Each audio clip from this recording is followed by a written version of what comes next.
Daily taste the daily. ఈరోజు జరుగుతున్నటువంటి వాదనకు సంబంధించి ఏం చెప్తారు మీరు? ఈరోజు జరిగేటటువంటి వాదనలో ప్రభుత్వం తరఫు నుంచి నోటిఫికేషన్ వేశారని చెప్పే అవకాశం ఉంది. ఎలక్షన్ నోటిఫికేషన్ వేసిన తర్వాత సాధారణంగా కోర్టులు ఇంటర్ఫియర్ కావు. సో ఇప్పుడు ఎన్నికల ప్రాసెస్ రాష్ట్రంలో ఒక క్లియర్గా చెప్పండి. అడ్వకేట్గా నిన్న సుదీర్ఘమైన వాదనలు మీరు విన్నారు. ఆల్రెడీ నోటిఫికేషన్ వచ్చేసింది. చాలామంది ఎంపీడీసీ జెడ్పీసీలకి నామినేషన్ ప్రక్రియ కూడా స్టార్ట్ అయింది.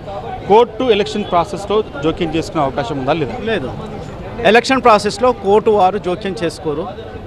అందుకు సంబంధించినటువంటి జడ్జిమెంట్స్ ఉన్నాయి. ఇంతకుముందు కూడా జరిగినటువంటి కేసెస్లో ఎప్పుడు కూడా కోర్టు వారు, హైకోర్టు వారు జోక్యం చేసుకోరు. సుప్రీంకోర్టు జడ్జిమెంట్స్కి బైండింగ్ అవి కాబట్టి కాదు. ఈరోజు పెండింగ్ ఉన్న ఆర్గ్యుమెంట్స్ ఏంటి? నిన్న ఇరువైపులా సుదీర్ఘమైన ఆర్గ్యుమెంట్ జరిగాయి.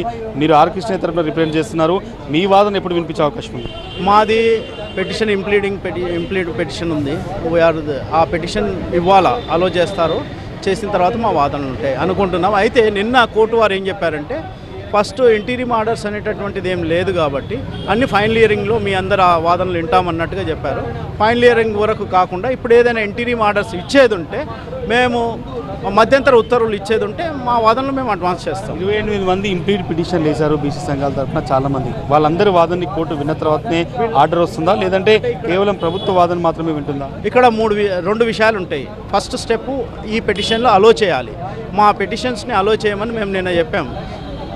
మా పిటిషన్ అలో చేసి మా వాదనలు వినండి, మా కౌంటర్లను తీసుకోండి అని చెప్పాము.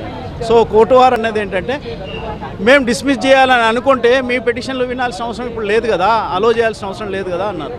సో ఆ సందర్భంగా ఇప్పుడు ఒకవేళ పిటిషన్ అలో చేసి ఇంకేమైనా ఇంటీరియం ఆర్డర్స్ ఇవ్వాలనుకున్నప్పుడు మాత్రం మా అందరినీ కూడా వింటారు.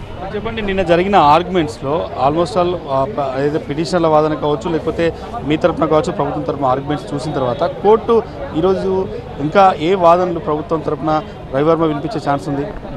నిన్న కోర్టు వారు 2 ప్రశ్నలు ప్రధానంగా లేవనెత్తారు. ఒకటి ఏంటంటే బిల్లు ఆమోదమైనట్టే, చట్టమైనట్టే అనేటటువంటిది సింఘవి గారు చెప్పారు. చట్టం అయినట్టయితే నోటిఫికేషన్ ఇచ్చారా, whether it is notified or not అనేటటువంటి క్వశ్చన్ వాజ్ రేజ్డ్. ఒకవేళ నోటిఫై చేస్తే మీరు నోటిఫై చేసినట్టు డాక్యుమెంట్ పెట్టండి అన్నారు కోర్టు వారు. నోటిఫై చేసినటువంటి డాక్యుమెంట్కి సంబంధించి ఏజీ గారు కొన్ని డాక్యుమెంట్స్ పైకి పంపించినట్టున్నారు. మరి అందులో ఏముందో మేము చూడలేదు. ఇది అడ్వకేట్లు చెప్తున్న దాని ప్రకారం అయితే ఈరోజు పెండింగ్ ఉన్న ఆర్గ్యుమెంట్స్ కేవలం రవివర్మ ఎవరైతే కర్ణాటక బీసీ కమిషన్ చైర్మన్గా పనిచేశారో ఆయన చేసినటువంటి ఆర్గ్యుమెంట్స్ మాత్రమే పెండింగ్ ఉన్నాయి. ప్రస్తుతం అడ్వకేట్ సుదర్శన్ రెడ్డి వాదన వినిపిస్తున్నారు. అడ్వకేట్ సుదర్శన్ రెడ్డి, ప్రభుత్వానికి సంబంధించి ఏదైతే ఆల్రెడీ నోటిఫికేషన్ రిలీజ్ అయిపోయింది, ఆల్రెడీ రాష్ట్ర వ్యాప్తంగా కూడా అనేక జిల్లాల్లో ఎంపీటీసీ జెడ్పీటీసీ అభ్యర్థుల నామినేషన్ ప్రక్రియ కొనసాగుతుందన్న విషయాన్ని కూడా కోర్టు దృష్టికి తీసుకొచ్చారు. కాబట్టి చూడొచ్చు